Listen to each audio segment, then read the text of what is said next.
and welcome to a new episode of the Yarnflakes Podcast. My name is Audrey and this is a nitty yarny podcast from the southwest of France. Hi everyone, thank you so much for joining me this week. I hope you're doing very well, that you're enjoying the last bits of autumn, maybe? I unfortunately don't have much things to share with you this week. I have done some progress on a couple of whips, but the thing is, design-wise, I have to work on a few things that I cannot show you. So yeah, that is a bit tricky for me because I usually really like to share my design process with you. I think it's really interesting to get into the details of how things are structured and the reason behind certain design choices.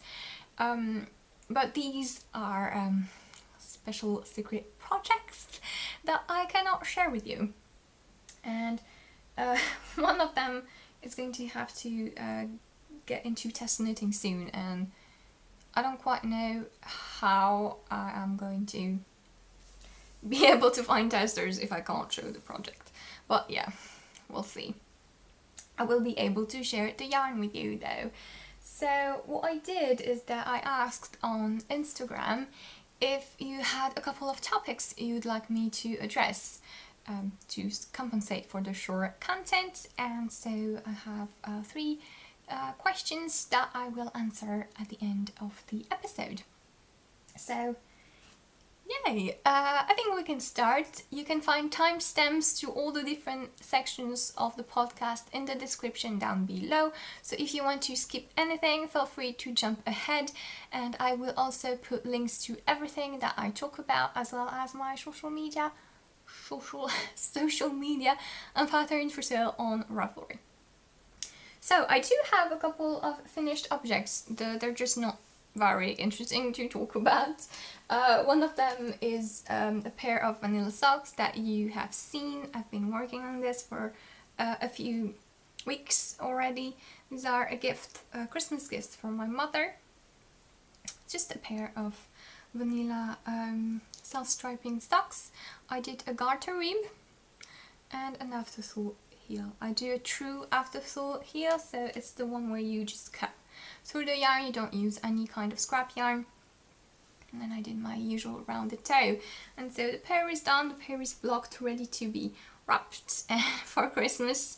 The yarn I used, it's some yarn I hand dyed myself a while ago, and yeah, I think those look nice and neat. I know a lot of people don't care for blocking socks, because really, what would you? It's not like it doesn't really have the same purpose as when you block a shawl and you want it to bloom and get wider, or when you block a sweater and you need things to be smooth.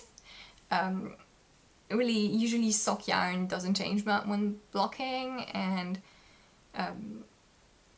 I mean, the gauge is so dense anyway, it's just very neat prior to blocking, but I just think that the shape that the sock gets when this has been put on blockers is really neat and satisfying to look at. So, and this is an afterthought heel, so it has a weird shape, but when it's a heel flap and gusset, it looks even better. So that's why I always block my socks, even though it's kind of pointless, but it's just for the looks of it, especially since these are going to be a gift. And the other finished object, where it's actually a pair of things that I did quickly in a couple of hours last time, is another gift, again from my mom. It's dishcloths, washcloths. It's my first time making washcloths actually. I know it's like a typical beginner project, but I never did that. I started with scarves and things. So yeah, she wanted, I don't know why, because frankly, she's not going to use it to wash the dishes. I doubt she's going to use it in the bathroom, but she specially requested to try something like this. So I just took two strands. I can't speak very well today. I'd apologize. I just took two threads of cotton. It was like a DKWay cotton, and one was white and one was lilac, and I just held them together, and yeah, I made this one out of garter stitch, and at the end I crocheted a chain and then I put it back inside. I don't know. And this one is exactly the same, except it's moss stitch, double moss stitch. I thought the texture would be good. I don't know if they're dense enough for their purpose. I really don't know. I have no clue what makes a good washcloth and what doesn't. But I do think they look nice. So even if it's just for decoration purposes, I think they're okay. But yeah, it was really quick to do. It's definitely not something that I find great satisfaction in, but yeah. 2 Christmas gifts out. So I have a couple of works in progress to share with you. And the first one is another gift for my mom. Oh my god, this is the mom episode. And she wanted, specifically wanted a reverse stockinette sweater. She has something with reverse stockinette. My mother doesn't knit, she doesn't do any sort of crafty things, but she knows what reverse stockinette is, and she makes a point at saying that she really likes it. So she wanted a reverse stockinette sweater in a denim blue kind of color, and so we decided upon the Weekender sweater by Andra Mowry. At first she said she wanted a raglan, but then I showed her the Weekender because it was I saw a project from on Ravelry made out of this yarn, and I just asked her, do you like this color? And I planned on making a simple raglan, and she says yeah, and I like the sweater too. So that's how I decided on making her the Weekender, even though it's not a raglan, and I hope she will like the neck shape. I think she will. We'll see. But yeah, I have made some progress on it. I think last time I had just joined. So you start, it's a bottom up, and you start by knitting the split hem, and then you join them together. I think last time I had just joined, and look, I have made quite some progress on the body. So you knit it inside out, just so that you actually knit instead of purling. And yep, trying to flip it so you can actually see. Okay, and in the end you flip it so that you have the reverse stockinette showing, and both in the middle front and in the middle back, center not middle, you have a line of slip stitches going up. And I think it looks really cool. Last time I said I wasn't too sure about the gauge with my yarn. I am using Retrosaria Mungo, which is a blend of recycled cotton and wool from Portugal, in the color, I think it's the color 3, which is a really cool heathered denim blue. And I'm knitting this on 5mm needles, and I didn't swatch, blah blah blah. But I did get gauge, my gauge is correct. I just wasn't sure about how the fabric looked. I was afraid it would be see-through and quite gapey, but gappy, not gapey. Yeah. I don't know. But in the end it's great, it's cool. It's going to be really drapey because it's not too dense, but it's still not see-through. And it's going to be a proper sweater, so I'm happy with that. I'm using 5mm needles, so this goes quickly up, and yeah, it's a bit boring, but at least since it's such big needles, it's fast. I think I have like 30 centimeters. I think I still have to do a bit less than 10, I think. I'm not sure how long I'm going to make it. There's hair everywhere. I might make it longer than what the pattern calls for, because yeah, my mom really doesn't like short sweaters. It's not short, in the pattern sample, but yeah, I don't know. I'll have to kind of look at it and maybe place it on other sweaters to kind of see what's best. But yes, The Weekender by Andra Mowry. I really like the yarn. I rarely knit with cotton. I'm not really accustomed to working with it, but it's really nice. Since it's a blend and it still has wool, it's not too harsh, not too unelastic, even though it's not elastic, but it's a different feeling and it's nice. I really like the yarn, and I'm happy because I have another sweater, Fonty. I believe I said it for me in a red for a different sweater, and I think it's a yarn that's going to work well as well for my boyfriend, because since it has cotton, it's not in any way itchy. Not that wool is itchy, but my boyfriend believes it is. So yeah, it's I think a cotton blend is a good solution for him, and it's quite hard to find yarns that are thicker and soft enough because I don't think a fingering weight sweater would look good on him, and is also always very cold. So yeah, I'd rather make him sweaters that are from thicker yarn. Well, the problem is my favorite thicker weight yarns are very woolly, and so yeah, I have two options. I have some Rerum Natura yarn and the Mungo yarn that I want him to try and see if he likes them. We'll see that in December when he comes to join me for Christmas. So yeah, that is the work in progress that I have advanced the most. And I have started, I believe you haven't seen it before, I started another Christmas gift, but I'm going to have to undo it. I'm making these socks for my boyfriend and they're too small. So I was making a 64 stitch count on 2.25mm needles. I don't know why, I was maybe knitting a bit tight on it. And it's, I can put it on, but it's a bit struggly to pass around the heel, and so if I have troubles, he's definitely not going to enjoy it.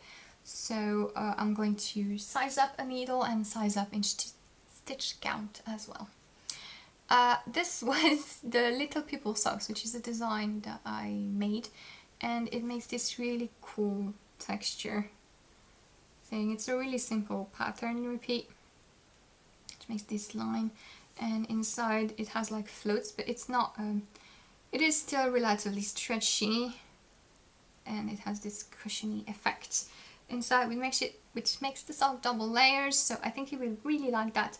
It just needs to be the right size. So I'm going to undo it and start over with the next size up, and I hope this will be fine. But yeah, I'm a bit bummed because I kind of wanted to get rid of my Christmas gift knitting right now, but yeah, I'd rather make things that you can actually wear. And so now, the two next things I want to talk about are the secret designs in question. I can show you the yarn though. The first one, which I have finished and I have to take pictures of, and ask for testers ASAP, but I will only need to test the French version, so we'll see how that goes. It's something. Well, actually I can tell, because I have to tell you if you're going to test it, if I'm going to reveal it for the test. It's a cowl, so, and it's knit out of these, which is Fado from Fonty, which is a French brand of yarn, and it's the same yarn as the Rerum Natura Gilead. It is spun in the same factories, apparently, and it comes in all these really cool natural shades, and it's a Narran weight, sort of. I knitted with 5mm needles, which made the project super quick and rather cool. I actually knitted it in one day, once I figured out what I wanted to do. So it's, like I said, it's a cowl. It has a texture pattern on it, and I had to mess around with it and undo a bunch of times. But now it's done, and hey, I really like seeing all of them together.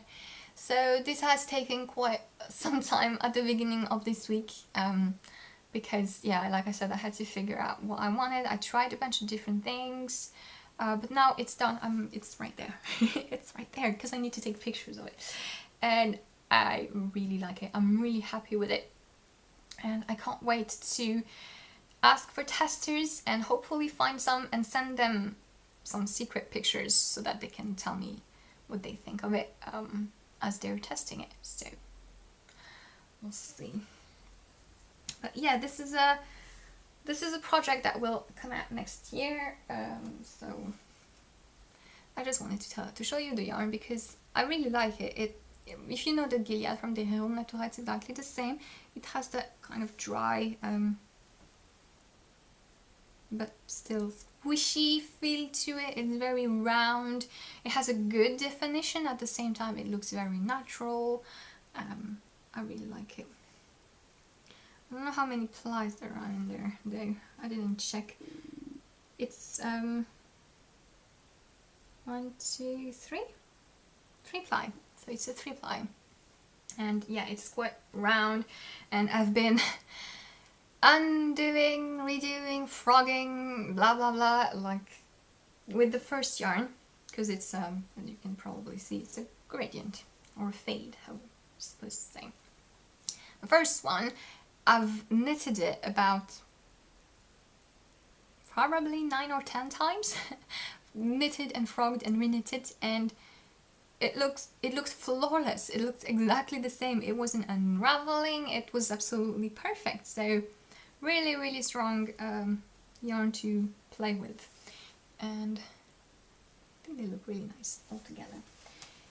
So yeah, no more on that. I just feel it feels so weird not being able to share things with you, but and the second secret project, I really can't tell you anything about. I can't tell you what it is, who the dyer is, but I will just show you because the color is absolutely stunning.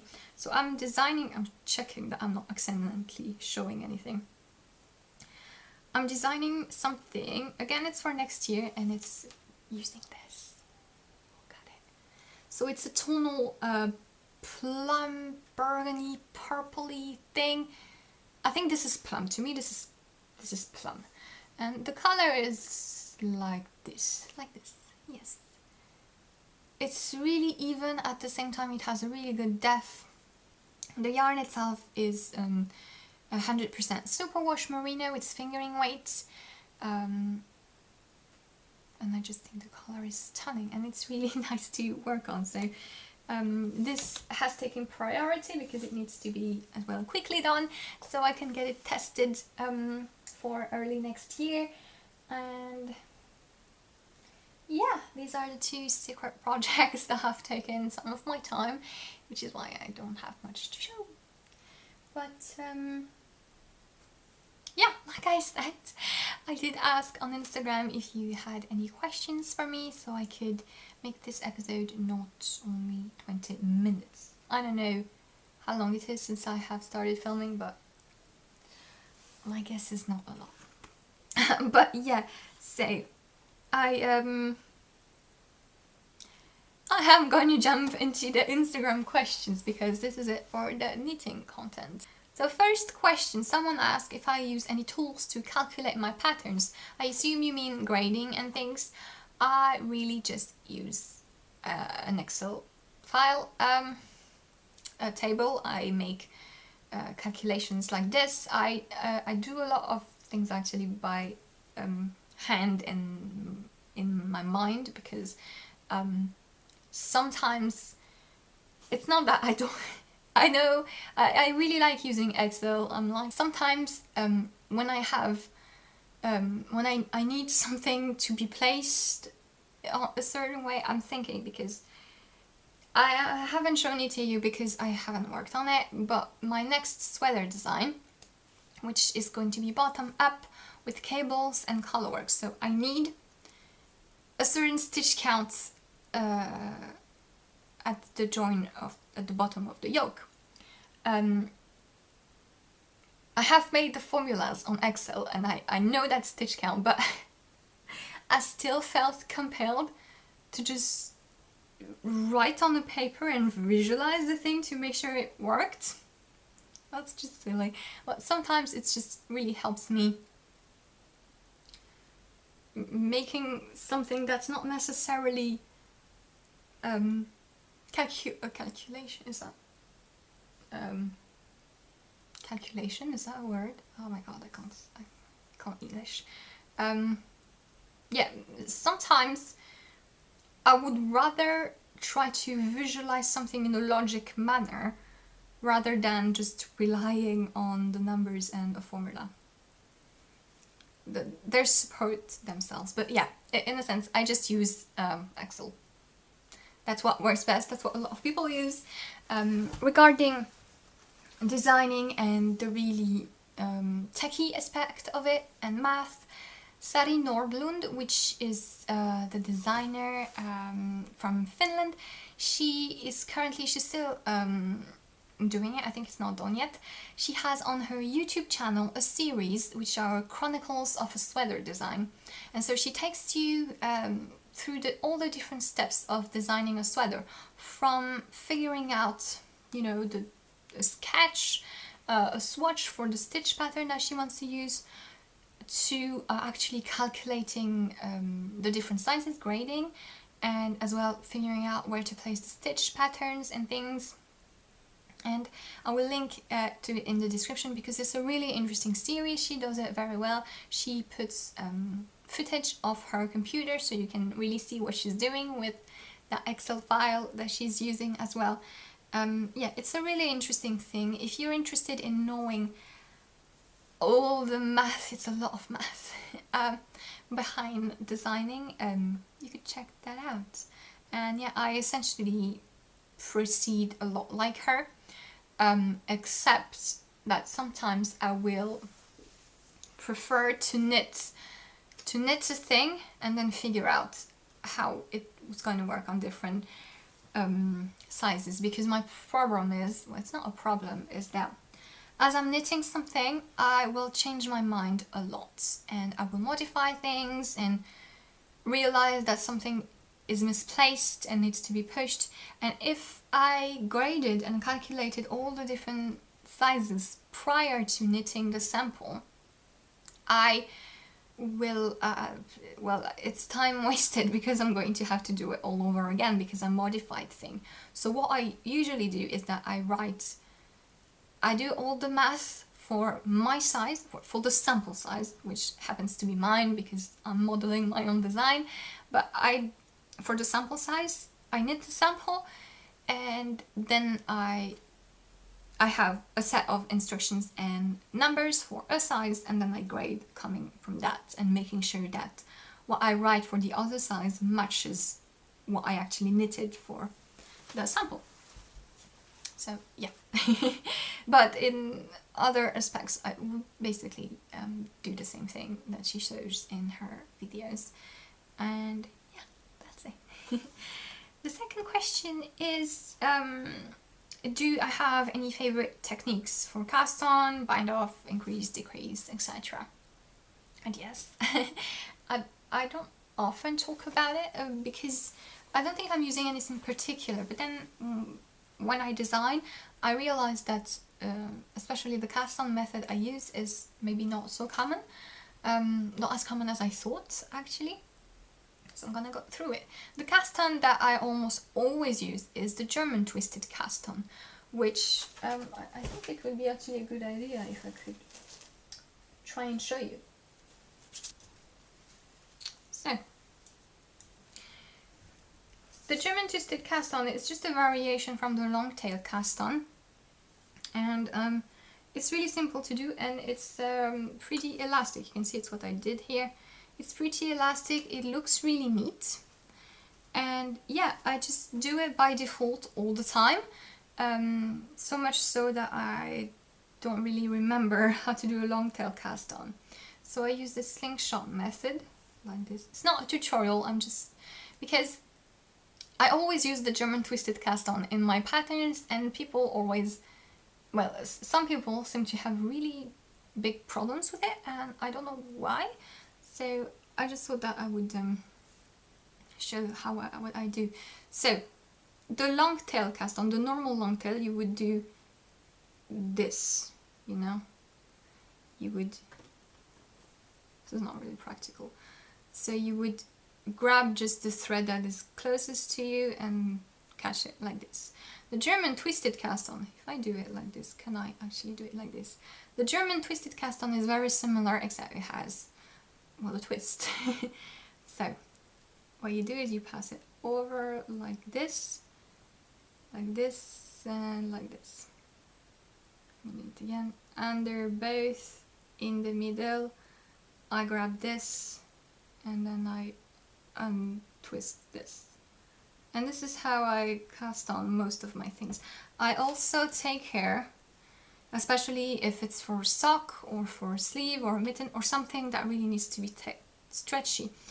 I really take care of the space that is between the stitches. When I learned knitting, I learned how to knit. I read a lot, and I know a lot of people do that. I think Lerge from Fibertail, she does that. You could cast on using the 2 needles, you know, doing like this to ensure that your cast on is loose. I don't know why, the way I'm doing things, this just makes longer stitches for me. It doesn't mean that the cast on is stretchier. So what I do instead is I make sure there's a space between the stitches. So instead of doing this and tightening the stitches very close to the previous one, I leave the space of my finger, basically. You can see the new stitches here, the previous stitches after my finger. I kind of block the stitch with my finger before tightening it, and I leave it like this. See? That's what I do. And then it gets a bit smaller, obviously, as I continue, but this ensures that there's enough thread between the stitches, just so that the cast on is actually not too tight. That's what I do. And as far as bind off go, I mostly use just a simple bind off where you pass the previous stitch over. But when I need a stretchy one, let me cast on a few stitches to show you. There's a stretchy one that I really like and that I use especially for shawls, because it is stretchy, but it doesn't flare out. I don't like Jenny's surprisingly stretchy bind off. It's a pain to work. I hate it. So the stretchy bind off I like is the one where you knit two.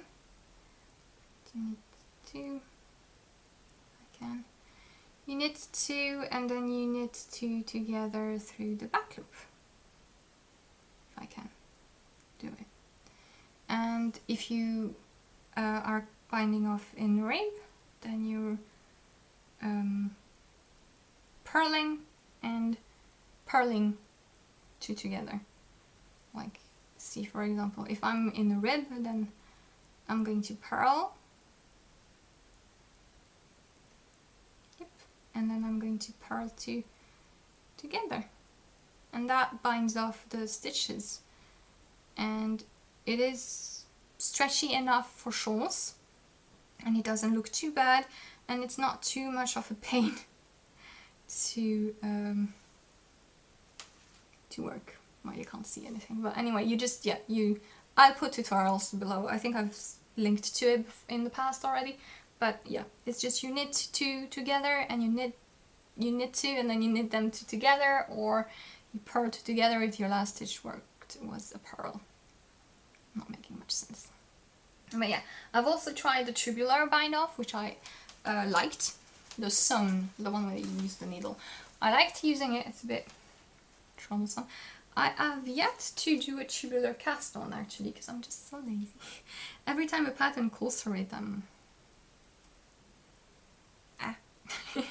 And I know everyone says that once they've tried it, they're like, it's genius, they should have done that from the start. But nah.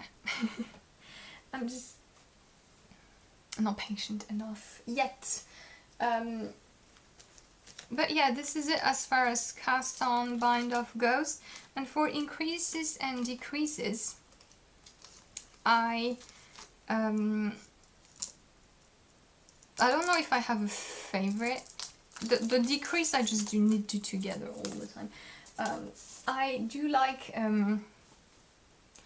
well, as far as double decreases go, I prefer the slip knit two together pass over, which is a centered double decrease. I prefer working them. I think they're really fun, rather than knit three together or SSSK. These are slanted, which when they make sense in the lace pattern, then yeah, sure. But I like working the slip. It's SK2P. Slip, knit two together, pass the slip stitch over. And as far as increases go, well, I do a lot of make one left and make one right because they're the most convenient. I don't really like working them because they're just, yeah. I prefer working the knit front back, but the problem with the knit front back is that it's in stockinette it shows, and I don't like that. I use it a lot for garter shawls, for example. But in stockinette, I think that the make one left and make one right are the most easy. It's the ones that I use a lot. I have tried the lifted increases. The right lifted increases, where you lift the right leg of the stitch below onto your needle and knit through that. There's a left one, but I forgot what it is. And this is really invisible. Someone advised me to try that, and this is really cool. And I think I will try incorporating those ones in yoke designs that are going to need increases. But yeah, I usually just do make one left and make one right because they're the most convenient. But they can show sometimes if you have some sort of a yoke pattern, and so that's why I want to play a little bit more with, I think it's called the lifted increases. The thing is, the person, the client designer, which is Marie-Amélie Designs, who mentioned these increases to me, she gave me the French term, which is literally lifted increases. And then if you Google lifted increases, you're going to find things. So I assume it's the proper term. But yeah, I really liked trying those. I think they look good. So yeah, did I do everything? Cast on, bind off, increase, decrease? Yes, I think so. And yeah, then yes, the last question is,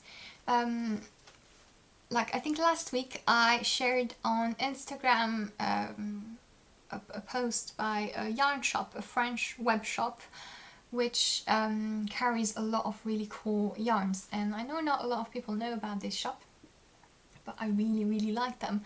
The reason I share them is because they stock some Tukuwool, and I just released my VAT mittens, as you know. Thank you so much, by the way, for the incredible warm welcome you gave this pattern. It's really cool. I'm glad you like it. And they're knitted out of Tukuwool fingering. And this shop, which is called Laine des Îles, I'm going to put everything in the description below.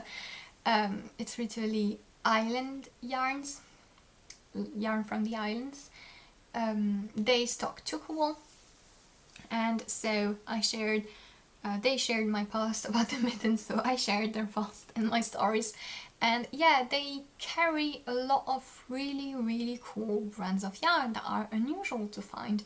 And if you like rustic yarns, this shop is heaven.